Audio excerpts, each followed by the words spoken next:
This is an RNZ podcast. Kia ora and welcome to the Kim Hill Collection. Germaine Greer is one of the most influential, outspoken and controversial feminist writers and thinkers of the 20th century. She spoke to Kim in 2007 about her new book, which examines the life of Anne Hathaway, best known as William Shakespeare's wife. But naturally, the conversation takes a few different twists and turns. Enjoy. Dr Germaine Greer became the high priestess of feminism with her 1972 book, The Female Eunuch. And throughout the 35 years since then, she has never been far from the headlines. Apart from her books, she's gained a reputation for outrageous statements and volatile behaviour. Such is the lot of an outspoken woman, she might say, and in fact does. When she visited New Zealand in 1972 to promote The Female Eunuch, one magazine editorialised thus: Greer had more impact in one short week than the combined visits of the royal family, Pierre Trudeau, LBJ and Agnew. And of course she received a police summons alleging she used indecent language in Auckland, an 8-letter word. She was later convicted of using obscene language, a 4-letter word, lost her appeal and refused to pay the $40 costs awarded against her. She's recently turned her attention to Shakespeare's wife, Anne Hathaway, who has had not a great press, or not much press at all, actually. Dr Greer spoke to me from the workshop at the bottom of her garden in England. So I asked her to describe her house. Well, my house is made of flint and brick string work. It has an extension built on sometime in the 1950s, probably, in Cambridge stock brick, but that's all covered with what we used to call Virginia creeper, sometimes known as Boston ivy, Parthenocissus quinquefolia.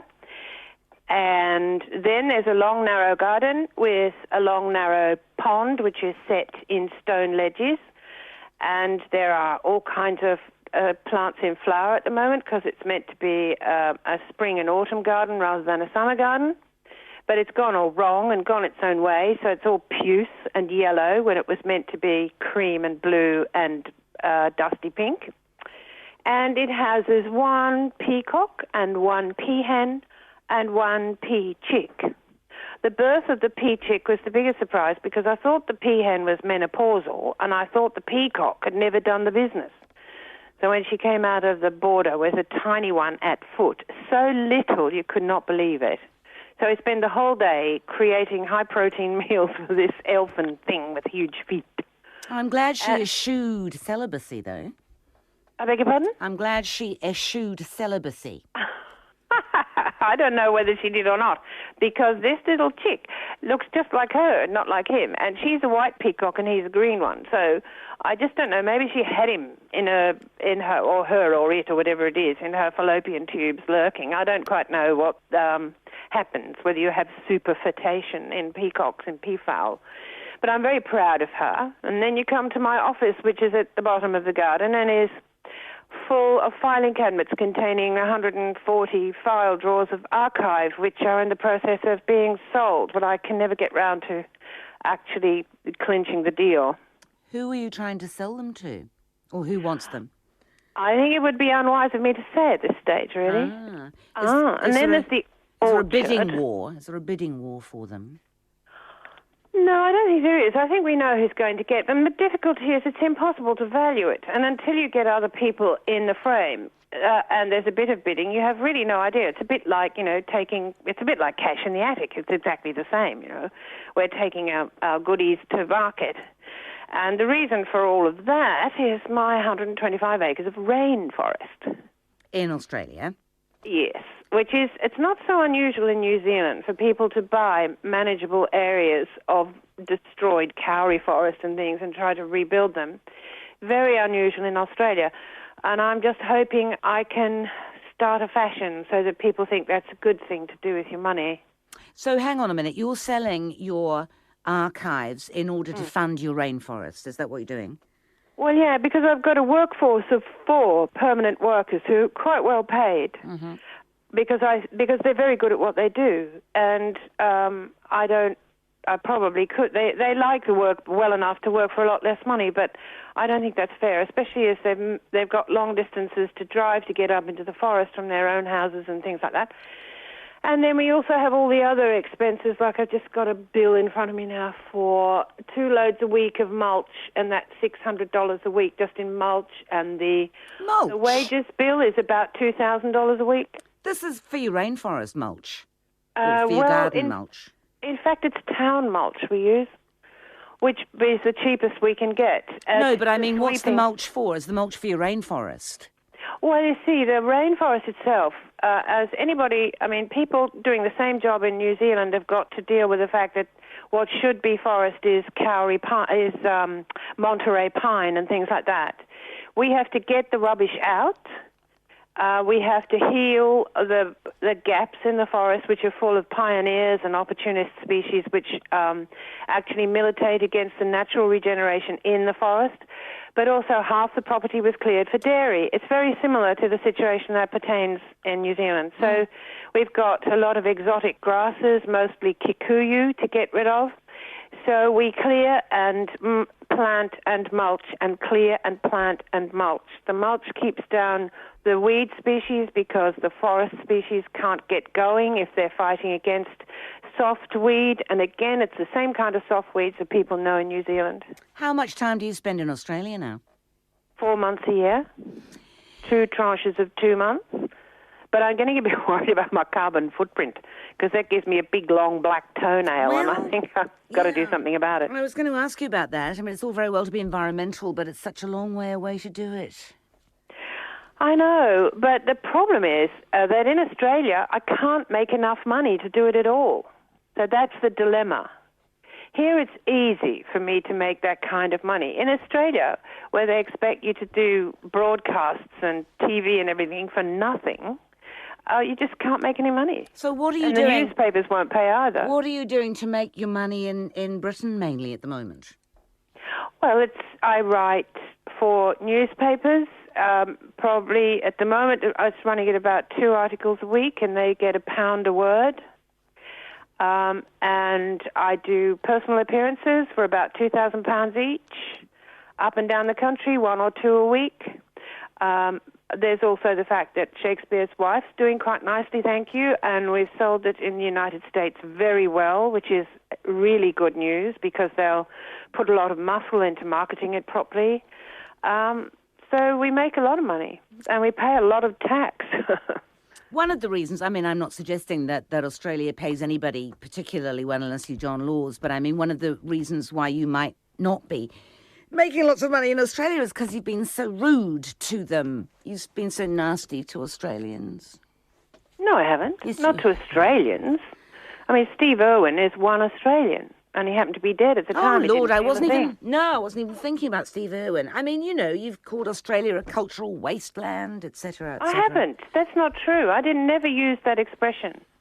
There was a misunderstanding. That was John Howard, who hadn't read the article, because he's a complete media junkie. He was uttering an opinion about something he knew nothing about, which is not unusual with John Howard.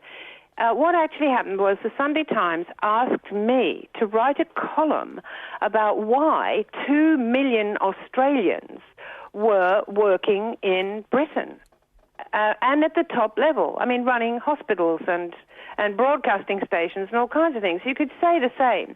You could ask the same question about the number of New Zealanders in Australia. I was trying to explain the fact that people who really want to get to the top in their profession have got to go to where the competition is keenest. And that's what happens. And they end up at the top of the tree in another country. Then it becomes difficult to go home because there isn't the same earning opportunities or even career development opportunities. It doesn't matter who we're talking about. Lawyers, journalists, academics. We're all under the same pressure to go to where the competition is keenest. I was explaining something to the British. The British, I'm sure you realise that their arrogance is peerless.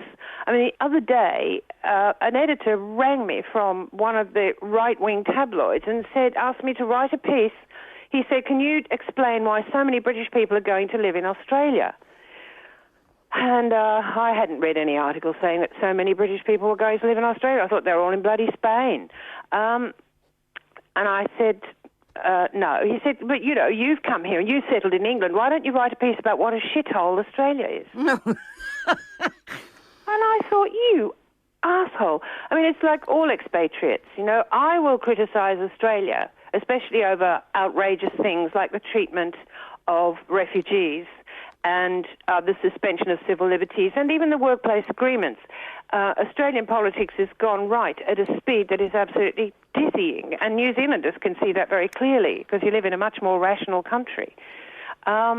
And I have the right to criticise those things, but when English people tell me that Australia's a shithole, I'm annoyed. I smack them down because they have no right to say any such thing. There are a great many things about Australia that are terrific, and most of all, the people. I think they're the best people in the world. They live in one of the worst countries in the world. I bet you did not think we were particularly rational in 1972 when we prosecuted you for using obscene language. I didn't think it was particularly irrational either. I mean, the law is the law. The law is always an ass. We know this. And that was a put-up job, and that was put up by the students because one of their leaders was in jail for saying bullshit in a public meeting. So they asked me to say bullshit on stage in the town hall, wherever I was, Auckland, and I did it. But then what they actually did me for was hilarious because I was talking to a group within the university, which would be considered not public space, about sex. And I used the four-letter word as an intransitive verb, which I think is the least sadistic way of using it. And they did me for that, and that was bizarre. That was very strange. And we won the bullshits. There were two bullshits and the four-letter word. We won the two bullshits, but we lost the four-letter word. And then the students went completely wild and began overturning police cars, and it was hilarious. But now I think it's quite clear that New Zealand is the smartest English-speaking country in the world. Whoa. I'll write that down. Tell me about... I've said it to lots of people, including your Prime Minister. Tell me about Shakespeare's wife. It's a redressing of the wrongs that you think have been done to Anne Hathaway by history, or specifically by bachelor dons, you say, incapable of relating to women. Really? All of them? Well, it depends. Some of them, definitely. And the tradition goes, it doesn't go much further back than the 19th century. Before that, they like to think she was beautiful and faithless for some reason. I mean, they just can't accept the fact that he was a married man and he had a wife and she was probably closer to him than they are. And they just have to get her away from him. So they say, oh, she was illiterate. Well, she almost certainly couldn't write, but it's much less likely that she couldn't read, and so on and so forth. I mean, the interesting thing about this book is that it has done what none of my colleagues have ever done, which is to try and use the social history of the period as a way of coming at better guesses. It's all guesswork. But the guesses that have been made in the past are bad guesses, and they're made in flagrant denial of advances in social history, and in particular the history of women. It's a book written entirely in the conditional. It could have been like this, could have been like this, could have been like this. Yep. And I was taught to think like that without an irritable searching after certainty. What's so what the I guesswork? tried to do was put them together. What's the guesswork on the Dons part, the Bachelor Dons or the Shakespeare Wallers? What's their guesswork that you're objecting to? Well, why would Stephen Greenblatt, who was at Cambridge with me, and he's not a bachelor, why would Stephen Greenblatt want people to believe that Shakespeare loathed his wife and felt a deep physical repugnance for her? There's no evidence for it whatsoever. But neither is there any evidence that he felt good things for her. But you're saying, well, that's as good as any other assumption, are you? Well, I don't say, that he was madly in love with her and they were as thick as thieves and it was a marriage made in heaven, da-da-da-da-da. As far as I'm concerned, it was probably a marriage like any other, and they're difficult to understand. I don't even understand my parents' marriage, and I don't make judgments about the quality of the interaction between them. I don't enter the marriage bed. I think that they were truly married, that they took marriage very seriously. It's a heroic theme in Shakespeare's work, and it's a heroic theme for the reformers of the 16th century. And Anne's family, we know, were Puritans. Her brother Bartholomew was a church warden at Holy Trinity, which was a fairly puritanical church. Stratford had a Puritan brotherhood as a corporation. Shakespeare seems to have wanted to identify with the gentry more than with the corporation, and that has to be taken into account. What I've said is, Anne had her gossips, i.e. her friends, the people she'd grown up with and worked with all her life, and he had his. It's not a romantic novel. It's quite a cool look at what their marriage was like. But I would never pretend for a second that it wasn't very important to Shakespeare. I'm talking to Germaine Greer, whose latest book is Shakespeare's Wife. Why did Shakespeare leave him? And this is now famous. Why did Shakespeare leave her his second best bed? Well, let's see. First of all, a widow in 16th century Midlands was entitled to her widow bed. But she had to make a claim for it. It had to be removed from the estate. The widow bed was usually the bed in which she had conceived and borne her children, which was hers by right. When Shakespeare and Anne were married, they probably had nothing but her portion. I don't even know that he had a portion to match it because his father was absolutely broke. She had 10 marks, which was enough to build a little house, a little shack to live in. And they would have had a bed to sleep in. But it wouldn't have been a grand bed. It would have been a basic bed. Now, even a basic bed for Elizabethan householders is an important item. Think of it as about as important as the family car in terms of investment. It was built in situ. It was bolted to the rafters and the floor. And depending on how much you had to spend on it, you had either had a mattress of shucks or straw, or as you went up in the world, you got down, until in the end, if you had a grand bed with carving and hangings and feather beds, it was worth as much as a small house. Now, when the Shakespeares began to accumulate some wealth, and I think it's got more to do with her activities than his, because I think the case for him making money in the theatre is highly exaggerated. When they began to accumulate wealth, they bought themselves a big house. The big house had to have a state apartment for important visitors to Stratford. And that would have been the carved and gilded bed, but it probably wasn't used on a daily basis. The bed that Shakespeare was dying in was probably the bed that Anne and he had conceived their children in. And it was quite likely to be forgotten. And if that had happened, the executors would have prevented Anne taking it out of the estate, and she would have lost her widow bed. It's written in as an afterthought, probably unnecessarily, by Francis Collins, who is a poor old country attorney who's way out of his depth with Shakespeare's will, which is a dreadful document. And Shakespeare didn't write it himself. It would have made more impression if he'd written it himself as an afterthought, but he didn't. It was the lawyer who scribbled it in. And that would explain why, as some people point out, it doesn't have the usual preface, "My beloved wife." Well, not all wives are beloved in wills, and they're not all mentioned either. Anne is not made executrix for a very good reason. I mean, she's 7 years older, 8 years older than Shakespeare. And this is a will that goes down into generations of inheritance of these bits and pieces of land, all of which John Hall managed to lose. And therefore, she can't be an executor. It has to be a younger person. And if she's not going to be executrix, she doesn't really have to be mentioned because she already has her rights established by custom. It doesn't make any mention of her clothes, for example, and lots of wills do. And there are husbands who refuse to let their wives take their clothes out of the estate.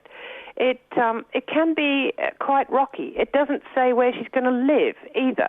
But it's a mess of a will, and there's a reason for it. And the reason, I think, is the settlement between John Hall and Susanna Shakespeare, who were married in 1607.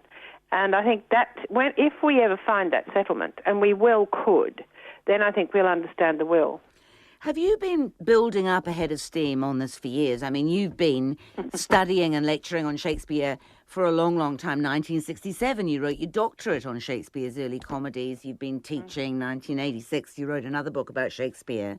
Has this been in your mind to do all that time? Well, not really. What I wanted to do was something different. I wanted to write about the importance of marriage in Shakespeare's work and in the social history of the period, that whereas we think now of a marriage as kind of the inevitable ending of a comedy, in the 16th century it just isn't.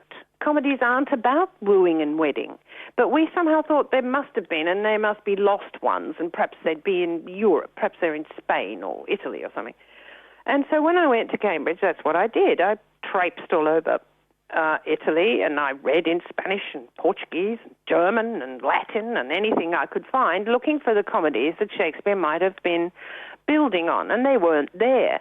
So then I started having a look at the religious polemic about marriage in the 16th century. So I wrote this enormous wodge of stuff, putting it all together and trying to make sense of it. It was all a bit amateurish because I didn't understand the religious situation then. And I sort of presented this to my teachers at Cambridge, and they said, "Oh, Germaine, look, this isn't literature, and we don't know what to do with this. We can't assess this kind of thing. We just work on the plays. Will you just leave all this?" So then I trotted along to the Cambridge Demographic Study Group, and I said, "Can I give a paper to you people about what's happening to the ideology of marriage in the 16th century?" And they said, "No. What you can do is you can go and read parish registers and annotate them and analyse them." And I said, no, I'm doing a PhD in Shakespeare. I'll get on with that. You get on with the parish registers. And it was quite funny because Peter Laslett became a friend of mine in the last years of his life. He died a couple of years ago. And he did say, I said to him, that was a great disappointment for me because I did really want to talk about what was happening. And he said, yes, he figures now that he was just a bit unnecessarily limiting in his approach in those days. But so now I've done it. But then, you see, 2 years ago I was still thinking, I really want to do this thing on marriage. And I thought, I know how to do it. I'll take a woman. I'll take the most famous woman, if you like, and it's got to be Shakespeare's wife. That's how you do it. You put it all together, trying to tell the story of one woman. You then try to indicate the life of all the other women. And at the end of the book, you say, most of this book is neither truer nor less true than the accepted prejudice. Which doesn't mean that it's necessarily true. What are you trying to do? Just make people think about it another way? I have never, ever had any other aim in anything I wrote. I always want people to consider different alternatives. I used to say to my students, you do realize that everything could be otherwise, about anything really, about all received opinions. In this book, there are 50 different suggestions for research. There are places to go and things to look for. I have said in all probability Anne could read. The thing she would have read every day was the Geneva Bible, not the authorized version. What would she have read every day? The Psalms. A woman who reads the Psalms every day has poetry in her brainstem. What did Shakespeare have to woo her with? Nothing. No money. We can believe he was drop-dead gorgeous if you like, but it's not necessary. But one thing we know he had was poetry. Why assume that she wasn't attracted by it? The marriage was a mistake for her. She married a boy with nothing, and she was a girl with something. And she was the right age to be married, and he was a child. Was she? Just hang on a minute. Was she a girl with something? I mean, by the standards of the time, was she not, getting a bit long in the tooth and looking like sitting on the shelf? No, not at all. That's the interesting thing, and that's what Laslett knew. That's what Laslett found out all those years ago with the Cambridge Demographic Study Group, that in fact the age of marriage in Elizabethan England was high, and that kept the birth rate low, and that kept the population more or less static. Anne was the right age to be married. She's at the top end at 26. I think the mean age is 24, 25. But we see there's also the other circumstances. Her father died the year before she married Shakespeare. If there had been an ongoing negotiation to marry these two people, when her father died, it would have fallen over. And it's sometimes very difficult when people are dividing up an inheritance to get them to commit themselves to something like a match, especially when the match is not an advantageous one. So even the pregnancy could have been a deliberate ploy to just get that marriage off the ground because the family weren't moving on it. It's all interesting, and it could all be wrong. But you see, I can't understand quite why they needed the bond, because Anne was not, if you'll pardon the expression, very pregnant. As the brides went in Holy Trinity that year, she was one of the least pregnant, because some of them gave birth within 3 months of being married. So they could have waited for Advent to be over. And it's not easy to tell from the bond if that is the real issue. I can't figure out why they needed to get married so fast, but the pregnancy's not the reason. Now, someone may come up with the answer just by doing more work. In the Elizabethan times, weren't there sanctions if you had a child within 40 weeks of the wedding? No. Well, it depends. No, there weren't. The change comes about. It's 1 in 3 brides at Holy Trinity that we can follow up. It's probably higher than that if we could follow them all up. Some of them went to their husbands' parishes after they were married. 1 in 3 of the brides that we can track gave birth within 40 weeks. Now, what then happens is this goes on for about, almost to the end of Elizabeth's reign. And it is accompanied by a fairly high rate of illegitimacy. The marriage ceremony, the marriage event, consists of the contract, and even for quite lowly people there would have been a contract, the contract, cohabitation, and the ceremony. And they don't have to go in that order. They can go in almost any order. But the 3 things need to be there for the children to be legitimate. The ceremony legitimized children of the match. Without that, you could have difficulties. Now, what happens towards the close of the century is the Puritan clergy begin to inveigh against fornication, and they begin to treat premarital pregnancy as evidence of fornication rather than as evidence of marriage. And by the time we get down to the beginning of James's reign, most parishes are hunting out people who are known to have cohabited before marriage and shaming them in front of the congregation. And at the same time, the levels of bastardy drop precipitately. It's quite an interesting social change. It happens at different speeds in different parts of the country, and in some parts of the country it doesn't happen at all. And it's something that we probably need to track. But Shakespeare and Anne would not have been punished in any way, would not have faced charges of fornication. No. All right. How have your Shakespeare Wallers and your Bachelor Dons reacted to the book? Well, it's very frustrating in a way. I mean, the book has been reviewed by all sorts of people in all sorts of different ways, and they've all had an axe to grind of one sort or another.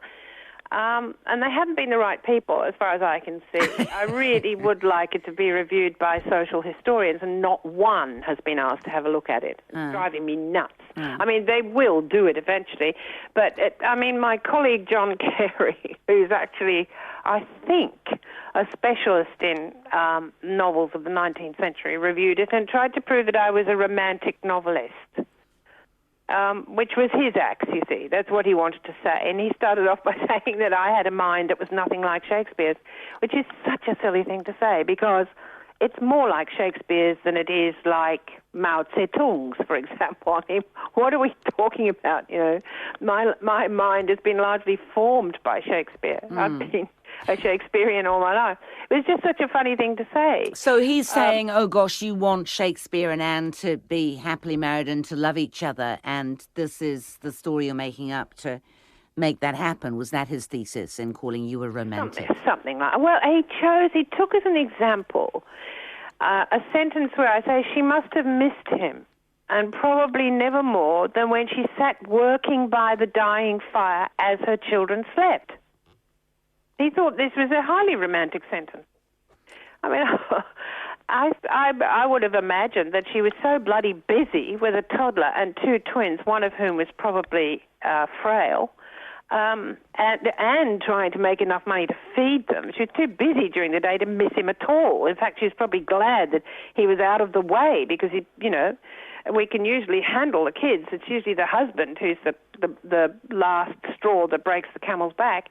But in the evenings, when she was left alone, her marital bed was empty. That's when you miss him, isn't it? Is that a romantic notion of mine? Explain to me why someone like you, who's clever and beautiful and much admired, if not universally liked, would go on Celebrity Big Brother. Money, my dear, was the rainforest. It was a lot of money. We made a lot of money. Oh, thank goodness. So why didn't you stay on Celebrity Big Brother? You walked out, didn't you? Because we were being involved in bullying someone I perceived as vulnerable. And I knew from the way they edit the program that most of the viewers would not realise that I disapproved of what was happening and would take no part in it. Were you surprised? The only way I could... Were you surprised that it turned out to be some kind of, sadistic fest? No, but I thought I would be the victim, if you see what I mean. I thought I would find it really difficult to be looked at all the time, because I'm a very private person normally, and I just don't have the mindset that's prepared to constantly be in an inhabited space. Oh, God. How much money is in it for you to put yourself through that? Oh, a lot. How much? Altogether, out of Big Brother, we probably made £120,000. For what, 5 days? Yeah. Whoa. Okay. Don't worry, I wouldn't have done it for much less. No. That wasn't the fee that Endemol paid me, but it's what came out of all the other spin-offs. But the other thing you have to think about is that when I left before the first eviction, and what that means on paper is I should have got nothing. When I walked out, I thought I'd put myself through all that for zero nothing. And what actually happened is that Endemol paid up, which was most surprising. But apparently they were delighted because they got such coverage in the broadsheet press, which they didn't normally get because I was there. So they paid me. No regrets at all? About that? Yeah. No, I don't, because it highlighted the issue of bullying, I think, and it made Endemol a bit more sensitive about bullying later on. But there were lots of things about it. I mean, the whole thing, it was a disgusting experience. It was dirty, it was unsafe, the food we were eating was disgusting. I was doing most of the cooking because I had to keep busy, otherwise I think I'd have gone mad. And none of the younger women would talk to me. It was interesting. The young women ignored me. They pretended I didn't exist. But the guys all talked to me. So I had this strange, lopsided relationship. Why didn't the girls talk to you? Oh, you'd have to ask them. Why do you think they didn't talk to you? I think probably ageism, really. Invisibility. Well, at one stage, there was this woman called Lisa I. Anson, about whom I still know nothing, And I said to her, Lisa, tell me about yourself. And she was her favourite subject, so she opened her mouth and began, and then suddenly said, the others are waiting for me, and just ran away. And I thought, well, what's that about? I don't know what was going on, except, it's a bit like, have you ever kept hens? Yes, I have. Well, you know what happens when a hen becomes menopausal and stops ovulating? The other hens all attack her. It was a bit like that. It was a bit farmyard, I thought. Still, you knew it wasn't going to be a holiday in the sun because £120,000 is a lot of money. It's like hardship money, isn't it? Yeah. So? But it bought me the best shed you've ever seen in a rainforest. The gorgeous shed we have with very good accommodation for my awesome foursome of workers. So do you reflect every now and again that going on Celebrity Big Brother was the only way you could raise money to build that shed? No, we're still raising money. The forest has cost millions. We're not talking, this is from 2001 to now. I dread to think how much money has gone into this project. And I still have to keep doing whatever I can. I think I'm doing a commercial for £50,000. But it's not just any. What is it? What are you advertising? I'm advertising a pension scheme, I think. For older national savings. I don't know why I think that's funny. I was hoping that, you were going to say brassiers or lipstick or something. Look, I'm 68 for I know. sake, girl. I know. You could still advertise. No one wants to see me in a bra, I can tell you. Well, that would be funny. That would get you a lot of money. What, No, it wouldn't. Yes, it would. You can see Hello Boys. You can see me on the poster. Germaine Greer puts the bra back on. Stop press. Well, I'll tell you what, at 68, they're apt to lie on your stomach. It's a bit disheartening. No, well, her mother told her to wear that bra. Germaine Greer talking to me from her house in England. It's 17 minutes to 10.